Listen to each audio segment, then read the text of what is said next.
1 start, and Hall of Famer and Fox NFL lead analyst Troy Aikman believes this Dallas team is different than in previous years, adding, quote, "There's an energy that you can feel when you watch them. Those teams that have that kind of enthusiasm and play like they've been playing, usually good things happen." Troy even went as far to say that the Cowboys are better than the Cardinals, the Bucks, Rams, and Packers in the NFC. Shannon, how much of a problem do you have with this? I don't have a problem with what Troy said. Obviously he studied the game. He knows the game very well, but I disagree with what he's saying.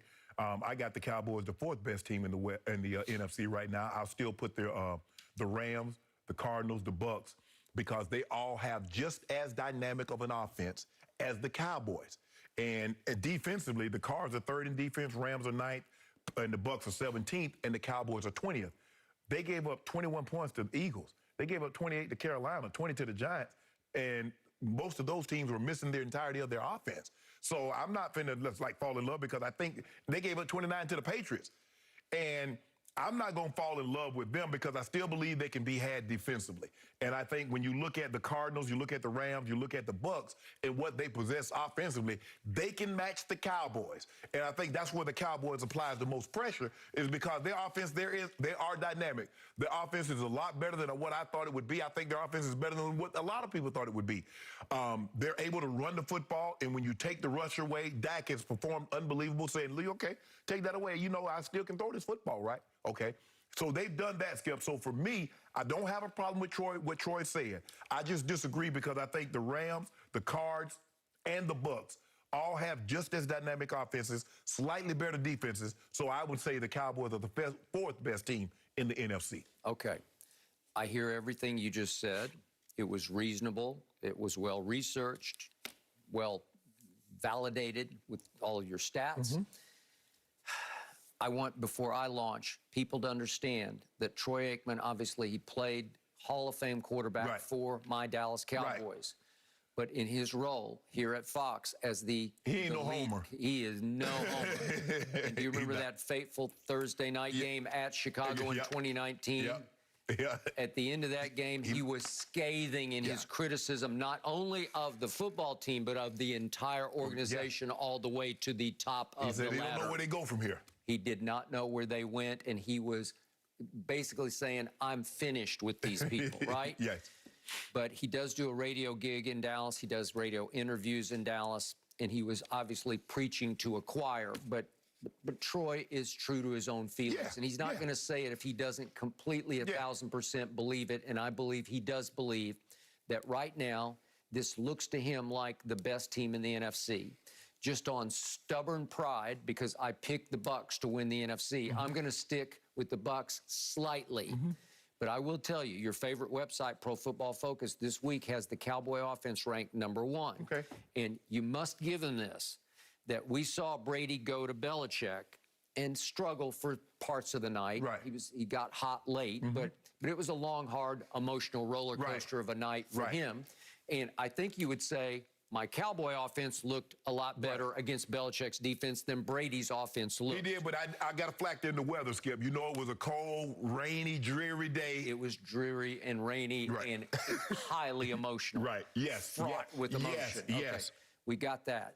But for Dak Prescott and company to go up there, albeit with the benefit of an overtime, and go 567 yards against Belichick, I think it said a lot about the Cowboys. It also said a lot about Belichick. He's just getting exposed. His defense is pretty flammable, man. Yeah, it's entire law basically called him out. He called him out and said, "This is shameful." Yeah. Because he's in the Hall of Fame, and he was there when it was the peak. Yes. And he's saying, I can't watch this, right? Embarrassing. Right. Okay, we got that. Now back to what Troy is saying. I love the big picture feel that he had about this, because this is where I really agree with him.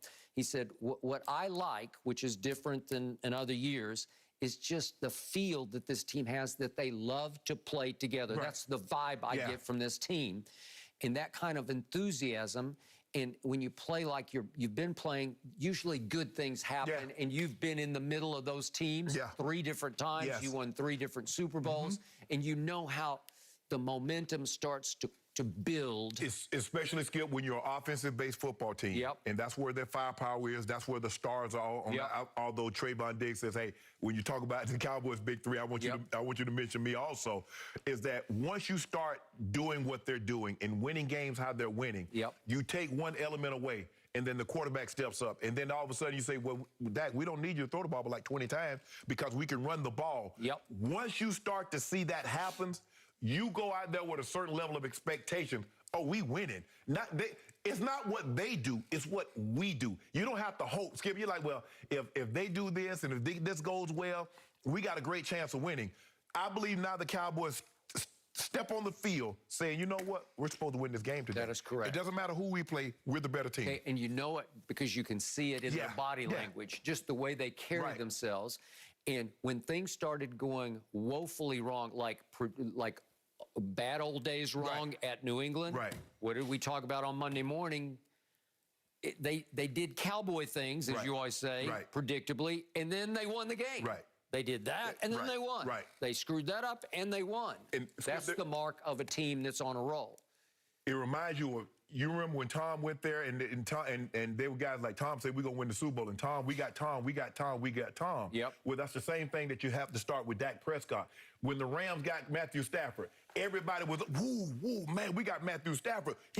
Kyler Murray. You see how the Cardinals like, whoa. So it's going to be very interesting, Skip. Somebody's going to have to beat two of these teams that we mentioned. Somebody's going to have to beat two of them to get to SoFi. That is correct. Ain't no way around it. Troy also made a strong point.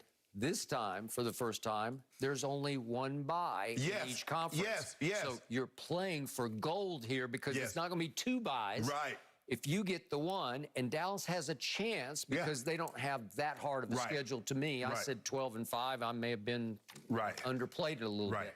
But if they could get to, what would it be? You're probably going to need to be probably 14-3, Skip. Maybe, okay. Because the Bucs, it's not like the Bucs got a tough schedule either, Skip. They do not. So I would still favor the Bucs to pull that off, but you never know. So Troy did go into detail about the Rams. He said they're just not playing as good on defense as he expected. They're not. So that's that. And on Arizona, he said, hey, I neglected to even bring up Arizona, but he said, you know, I think there's still a little bit of everybody waiting to see, well, okay, is this team really as good as what they've shown so far? Because they haven't done it before at the highest level. Offensively, they're as good as advertised. Okay. The question is defensively, because Chandler Jones, I don't think he has a sack since he had that 5-sack performance the opening day against Tennessee. J.J. Watt starting to pick it up. That's again, Skip, it's going to come down to look. Listen, that defense is loaded with talent. The linebacker, the Buda Baker. But the question is, Skip, all these offenses, you look at the Cardinals, the Rams, the Bucs, the Packers, and the Cowboys. You throw all those teams can score. Your defense is going to have to make a stand. That's the only way you're going to. Somebody's defense is going to have to bat down a fourth down, get a pick, cause a fumble. That's what's going to happen.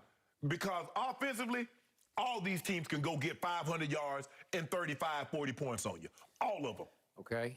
Randy Gregory, I predicted, would have a breakout year, a Pro Bowl caliber year. I don't know if he could make it or not, but the last two games, he has been difference maker.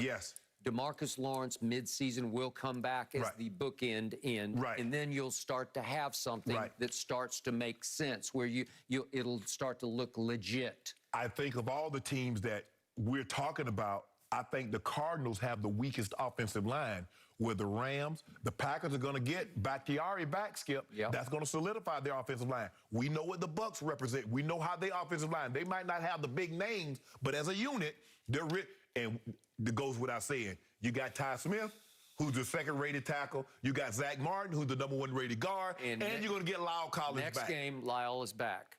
And by the way, the guy who replaced him is playing really well. He's playing well, but he ain't Lyle Collins. No, he's not. So now you just improved your depth dramatically to get Lyle back and have Karen Stills a swing tackle. It's going to be very, very interesting, Skip, because you know what?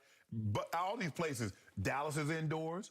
The Cardinals are indoors. The Rams are indoors. The Bucs play in warm weather. So only Lambeau. And that's the only Skip. So that's the only place. And I don't know if Green Bay, can they hold on and make somebody come to Lambeau in January? Well, they did last year, and it didn't work out. There right? you go, man. You always bringing up old stuff. Well, but it was not that old because it wasn't even a year ago that your man Aaron Rodgers stunk up that fourth quarter. But that's okay. So back to Troy. He summed it up with some real objectivity because I agree 1,000% with his final conclusion here. What is? I imagine as excited as we are right now about Dallas, there's going to come a time here in the next month where we're going to say, well, I don't know, this is a little concerning because we'll say that about every team before this is over. Yes. We always do because injuries, I'm knocking on wood, they're going to happen. Yep. A bad game will happen and you'll say, that's a little concerning. We've said that about other teams already to the point we say they're done, right? Well, I don't doubt I'm going to have a, as we used to call them in Dallas, a blue Monday. I'm going to come in here some Monday. I don't know when. Could be after Minnesota a week from this weekend. And I'll say, I don't know. I think all the concerns that we have about all these teams that we mentioned is on the defensive side of the football. Yep. Because that's where it is, Skip. Cardinals, the Rams, the Packers, the Bucks, and the Cowboys. Those are the concerns. I have no concern about any of these teams' offenses. Because you look at the quarterbacks and the way they're playing, and you look at the weaponry in which they have, that's not the issue. The question is, can you stop when you need to? But it's no question to me that right here, right now, the Cowboys are the hottest of these teams. That's what it feels like to me. I don't know about all Arizona may have a little quibble with that. But Kyler special. No, but I think Dallas is hotter. And old Matthew Stafford, but he throwing no looks. You want this touchdown, Coop? Yeah. Well, we're we got switching something gears. for all of them.